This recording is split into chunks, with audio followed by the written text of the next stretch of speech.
I call David Clendon, 5-minute call. Thank you, Mr Speaker. Sir, I'm pleased to take a brief call just to reiterate Green Party support for this bill. As we all know, New Zealanders tend to be great travellers. We are descended, be it Māori or European, from people who made some of the longest voyages ever in human history. And I think that gene somehow has stayed with us, that tendency.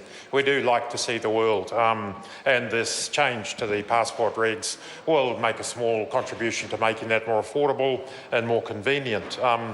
Having said that, as the Green Party spokesperson on tourism and a great advocate for the domestic tourism industry, would be remiss of me not to remind people of the importance of not leaving home until you've seen the country.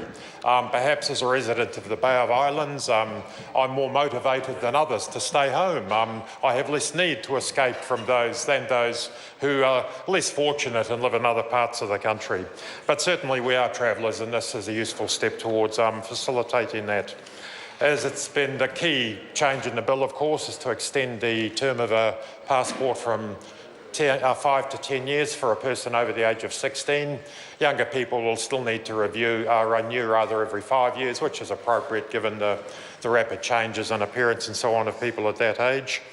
The point's been made that the 5-year passport was in fact only a 4.5-year passport, given that many countries require at least a 6-month buffer before they'll issue a visa to enter that country, and that's not unreasonable, but $140 every 5 years or 4.5 years, assuming you're a New Zealander living in New Zealand. If you, for example, a person living in UK needing to quickly renew their passport, the cost actually got quite serious. Many hundreds of dollars could be involved in a straightforward renewal if somebody was under some time pressure to visit a relative or whatever it might be.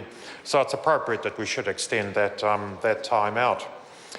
I'm reliably informed by my colleague Mojo Mathis, who sits on the Government Administration Committee, that this change was in large part motivated or triggered by a petition from one Kyle Lockwood and 15,000 New Zealanders who saw fit to sign that petition to call for a change to what they saw as an unreasonably short and indeed an unfair requirement to renew a passport every 5 years.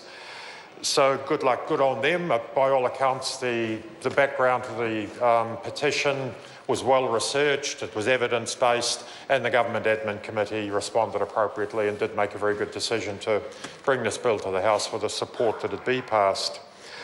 We were significantly out of step with a 5-year term. Some of our major partners in terms of tourism, Australia, the US, the UK, and indeed China, all have 10-year terms on their passports.